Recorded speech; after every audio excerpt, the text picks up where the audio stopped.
శనివారం వినాయక చవితి ఉత్సవాలు పురస్కరించుకొని మార్కెట్లో గణనాథుడు వివిధ కళారూపాలలో వినియోగదారులకు దర్శనమిచ్చారు. వినాయక చవితి సందర్భంగా ప్రతి ఇంట్లో దుకాణ సముదాయంలో పాలవెల్లి అలంకరణ చేస్తున్నారు. వివిధ రకాల పళ్ళు, వివిధ రకాల కాయలు, వివిధ రకాల పత్రి, మామిడి తోరణాలు, తామర పూలు, పాలవెల్లి అలంకరణ చేసి పూజా మందిరంలో ఉంచి 9 రోజుల పూజ నిర్వహిస్తారు. పి గన్నవరం రోడ్డు ఇరువైపులా పూజకు ఉపయోగపడే సామాగ్రితో వ్యాపారులు దుకాణాలు ఏర్పాటు చేసి అమ్మకాలు సాగిస్తున్నారని నియోజకవర్గం లోని వివిధ కూడలిలో వినాయక పందిర్లు, మండపాలు ఉత్సవాలకు రెడీ చేస్తున్నారు.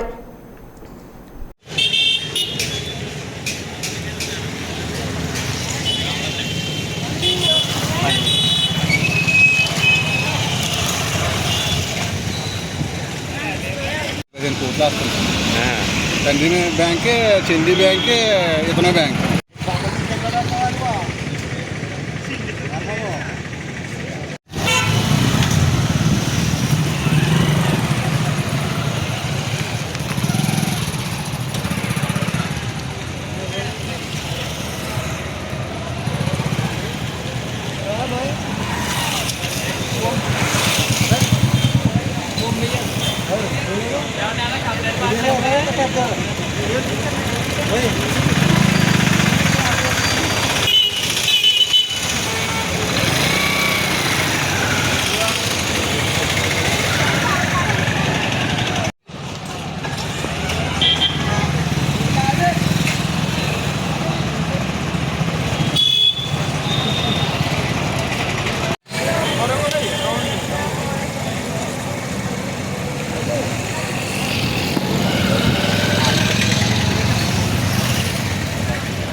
जवाब दो।